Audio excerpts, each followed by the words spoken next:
Describing what it was like to land a big hit, Chuck Cecil would say, "It was like an orgasm. Euphoria. I don't know if I can put it into words." Okay.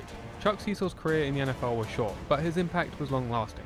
However, starting out at just 6 foot and 150 pounds, you would not expect Cecil to turn into one of the most violent players in the NFL. His size was such a concern, his high school coach told him not to take his shirt off during workouts so college recruiters didn't see how skinny he was. But it didn't help. He still didn't get any scholarship offers. However, he'd become one of the greatest walk-on stories in NCAA history. Getting a spot on the University of Arizona's roster, he'd finish with a then Pac-10 record 21 career interceptions. He was also responsible for the greatest play in the team's history. In 1986, playing rival Arizona State, Cecil returned an interception for 105 yards as they won 34-7. He'd also be inducted into the College Football Hall of Fame in 2013. So much for being too small. But it was still something he was aware of, a negative perception that was going to follow him regardless of how he played. So during a 1984 weigh-in, he put 10 pounds of extra weight under his workout clothes to make himself appear heavier than he actually was. Although he had this legendary college career, he was drafted in the 4th round in 1988 by the Packers, and expectations were not high. He only started 2 games in his first 2 years, but in his 3rd year he started 8 games, so momentum began to build. 1991 would be his breakout season, 110 tackles, 3 interceptions and a forced fumble. But what really put him on the map was not his numbers. It was his violent, often reckless tackling that would eventually land him in trouble. His playstyle was so violent, he got nicknamed Stud, which referred to the missiles used by Iraq during the Gulf War that would often miss the intended target. That's because Cecil would lead with his feet while charging helmet first into players. It could either result in punishing blows or a complete whiff. It was an all or nothing approach. "I'm not afraid to hurt myself," he'd once say. That was pretty clear. A blatant disregard for his body and his opponents. He played his sophomore year with a broken thumb, in such bad shape the doctor would say it looked as though it was smashed with a hammer. He'd follow up the 1991 season with an All-Pro 1992 season, finishing with 102 tackles, 4 interceptions and a fumble recovery. But just as the Packers and Cecil were heating up, he decided to sign a 3-year deal with the Phoenix Cardinals, and that year would be underwhelming, with the Cardinals going 4-12. But he would have the defining hit of his career there, against Redskins tight end Ron Middleton. He collided into Middleton's chest with such force, Middleton's helmet came flying off, with the chin strap still attached.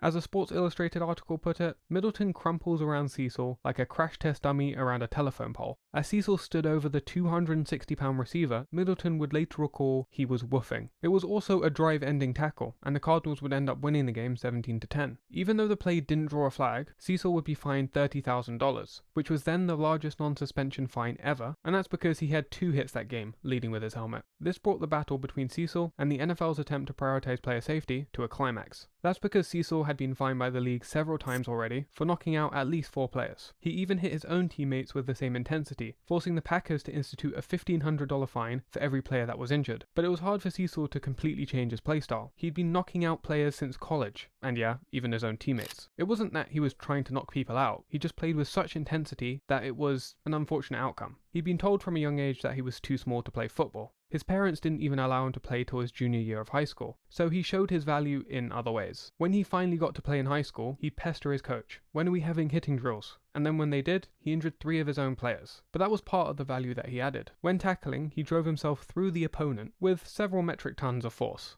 Chuck Cecil hits with all 195 pounds of his body.